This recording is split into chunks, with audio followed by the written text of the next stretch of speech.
dari kelompok perempuan kelas 74. Perkenalkan, nama saya Aisyah Sofmarita, Nama saya Demetri Lutfiah. dan nama saya Nasyila Gita Prilia.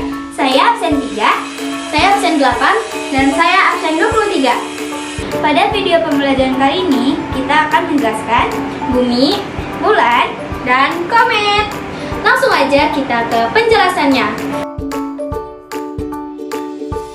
Yang pertama ada planet bumi. Bumi adalah satu-satunya planet yang dapat dihuni oleh manusia karena beberapa faktor unik yang membuat cocok untuk kehidupan. Kalian mau tahu nggak alasannya? Mau! Berikut adalah alasannya. Faktor atau alasan yang membuat bumi cocok untuk kehidupan. Yang pertama ada jarak dari matahari yang tepat sehingga suhu permukaan bumi tidak terlalu panas atau dingin. Yang kedua, bumi memiliki banyak air yang sangat penting untuk kehidupan makhluk. Yang ketiga, ada gravitasi bumi yang seimbang atau tepat untuk kehidupan. Berikut adalah ciri-ciri dari bumi. Ciri-ciri bumi yang pertama yaitu berwarna biru kehijauan. Yang kedua, memiliki satu buah satelit yang bernama bulan. Yang ketiga, waktu rotasi selama 23 jam, 56 menit, 4 detik. Dan waktu rotasinya digenapkan menjadi 24 jam. Yang keempat, waktu revolusinya selama 365 hari atau 366 hari. Yang terakhir, memiliki diameter sebesar 12.742 km. Berikut adalah penjelasan bulan. Bulan adalah satelit alami bumi yang satu-satunya. Bulan merupakan objek terang kedua di langit malam setelah matahari. Bulan memengaruhi pasang surut air laut di bumi karena gravitasinya. Selanjutnya ada ciri-ciri bulan.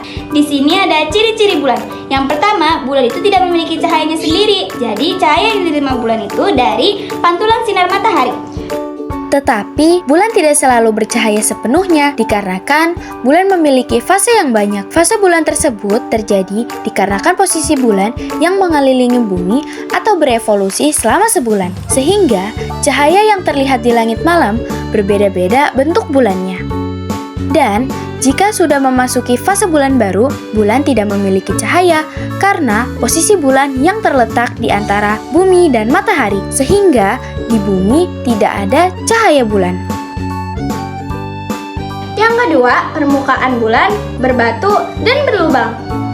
Yang ketiga, bulan itu mengalami pergantian fase seperti bulan baru, bulan cembung, bulan sabit, dan lainnya.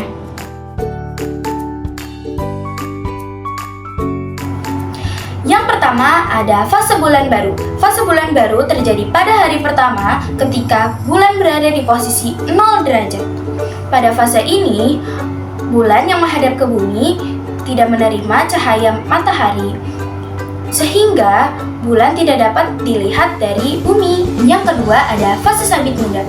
Fase sabit muda terjadi pada hari keempat pada saat bulan berada di posisi 45 derajat. Pada fase ini, kurang dari setengah bagian bulan menyala. Selama proses fase berlangsung, bulan yang terlihat dari bumi makin lama makin membesar. Yang ketiga ada fase kuartal 3. Fase kuartal 3 terjadi pada hari ke-8 ketika bulan berada di posisi 90 derajat. Pada fase ini, bulan terlihat seperti setengah lingkaran. Ada fase 4. Fase ini terjadi pada hari ke-11 pada saat bulan berada di posisi 135 derajat. Fase ini dimulai dengan setengah bagian yang terlihat atau tampak lebih besar. Jika diperhatikan dari bumi, terlihat seperti cakram yang biasa disebut bulan cembung. Bulan purnama. Fase bulan purnama terjadi pada hari ke-14 pada saat bulan berada di posisi 180 derajat. Pada fase ini terlihat seperti lingkaran penuh atau biasa disebut bulan purnama. Yang keenam ada fase 6. Fase ini terjadi pada hari ke-17 pada saat bulan berada di posisi 225 derajat. Pada fase ini, bulan yang terlihat dari bumi makin lama makin kecil secara bertahap. Yang ketujuh ada fase kuartal 1. Pada fase ini juga akan terlihat setengah bagian dari bulan. Fase tersebut terjadi pada hari ke-21. Pada saat itu bulan berada di posisi 270 derajat. Penampakannya seperti bulan pada fase kuartil 3. 8. Ada fase sabit tua. Pada fase ini, sebagian kecil dari bulan terlihat. Fase tersebut terjadi pada hari ke-25. Pada saat itu, bulan berada di posisi 315 derajat. Penampakan bulan terlihat sama seperti posisi 45 derajat, dan bulan akan terlihat seperti sabit. Penjelasan terakhir adalah komet. Komet adalah benda langit yang terdiri dari es, debu, dan juga batuan yang berasal dari bagian terluar tata surya.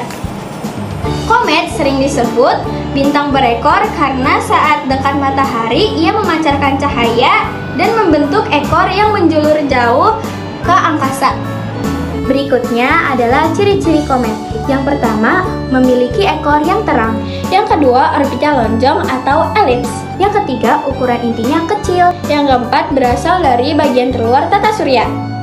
Sekian video dari kelompok kami. Semoga video pembelajarannya mudah dimengerti. Kurang lebihnya mohon maaf. Wassalamualaikum warahmatullahi wabarakatuh.